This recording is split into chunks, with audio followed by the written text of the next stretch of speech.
বুধবার কলকাতার খিদিরপুরের শ্রী জগন্নাথ পাঠাগারের অন্তর্গত Ranjit Kishore Mohanty centre for research and ট্রান্সলেশনের আনুষ্ঠানিকভাবে শুভ উদ্বোধন হল। শ্রী জগন্নাথ সেবা সমিতির উদ্যোগে এই রিসার্চ সেন্টারে বিভিন্ন ভাষাভাষী মানুষেরা প্রভু জগন্নাথের উপর লেখা বিভিন্ন ধরনের বইয়ের জ্ঞান অর্জন ও রিসার্চ করতে পারবেন।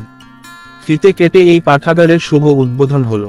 এদিনের অনুষ্ঠানে উপস্থিত ছিলেন প্রফেসর হিমাদ্রি ব্যানার্জি, জগন্নাথ সেবা সমিতির সাধারণ সম্পাদক প্রমোদ কুমার জেনা, ডক্টর কিশোর কৃষ্ণ ব্যানার্জি, প্রশান্ত কুমার দাস, ডক্টর করুণা চন্দ্র ভুয়ান, রেণুকা রাথা, লক্ষ্মী নারায়ণ মল্লিক, সাফল্য কুমার নন্দী সহ অন্যান্যরা।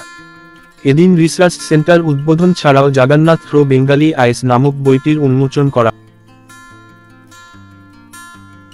আমাদের জয় জগন্নাথ, আমি প্রমোদ কুমার জেনা বলছি, জগন্নাথ সেবা সমিতির জেনারেল সেক্রেটারি। জগন্নাথ সেবা সমিতি আমার 4টা উইংস আছে, যে একটা জগন্নাথ সেবা সমিতি, এটা সেকেন্ড হচ্ছে উৎকলা, থার্ড হচ্ছে উৎকর্ষা, তারপরে হচ্ছে পাঠাগার, জগন্নাথ পাঠাগার। এইটা আজকে একটা বহি উদ্ঘাটন হয়েছে, এই লাইব্রেরিটা আজকে ইনাগুরেশন হলো, যে রঞ্জিত কিশোর মহান্তি দ্বারা মানে উনি কিছু করেছিলেন, ওই হিসাবে আমরা এটাকে ওনার নামে এটাকে উদ্ঘাটন করেছি। অনেক রকম বই আছে, মানে হিন্দি, ওড়িয়া, ইংলিশ সব কিছু বই আছে এখানে। বাংলা মাহাত্ম মানে জগন্নাথ তো সর্বশক্তিমান, ওনার লীলা তো বহুত বড়। এই হিসাবে একটা আজকে যে উদ্ঘাটন বইটা হলো, মিস্টার পি.কে. দাস করেছেন, প্রসন্ন কুমার দাস। উনি পুরো ডিটেল ওনাকে আপনাদেরকে বলে দিয়েছেন কি আছে না আছে টোটালি। ওই হিসাবে উনি আমার থেকে উনি বেশি জানেন। খোলা থাকবে, যে কোনো যে আসে এখানে বসে পড়াশোনা করতে পারবে, কিছু চার্জেস কিছু নেই, নো চার্জ। আজকে আমরা উপস্থিত আছি জগন্নাথ সেবা সমিতির জগন্নাথ পাঠাগারে। এটা নতুন করবর নিয়ে আজকে উদ্ঘাটন হলো। এইটা রঞ্জিত কিশোর মহান্তি ওনার নামে এইটা নামিত হয়েছে রিসার্চ সেন্টার। এখানে সর্বভাষাভাষী যত লোক আছে, যত ভাষাভাষী লোক আছে, সবাই এসে এখানে বসে রিসার্চ করবে জগন্নাথের ওপরে, বা সংস্কৃতি, সাহিত্য, যে কোনো দিকটাকে ওদের ভাল লাগবে।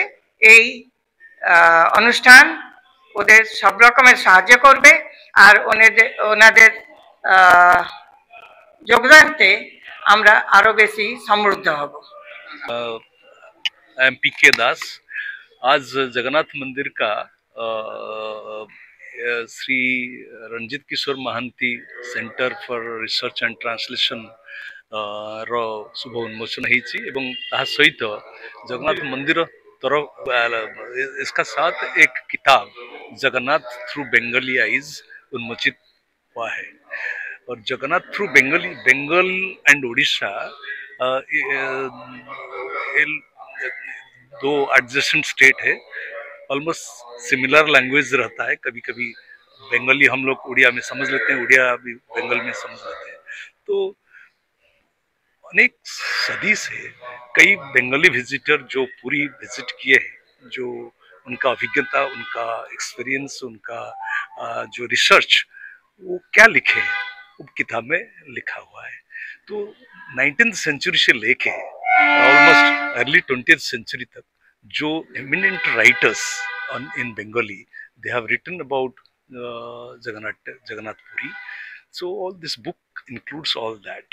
I'll be happy that the center Jagannath Seva Samiti will come up with many more publications of the book, because any temple or religion, it should promote literature, at the same time should promote social service.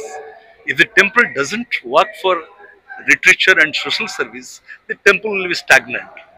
So this is a place, Jagannath Temple has taken the right step, that ये जो किताब आज उन्मोचित हुआ, व centre release उन्मोचित हुआ, ये जगन्नाथ मंदिर का ख्याति वर्धित करेगा। इसका साथ एक important part of the literature सृष्टि होगा, जहाँ पे उड़ीसा एंड बंगाल जगन्नाथ कल्चर ऊपर ये संस्कृति को आगे प्रोत्साहन देगा।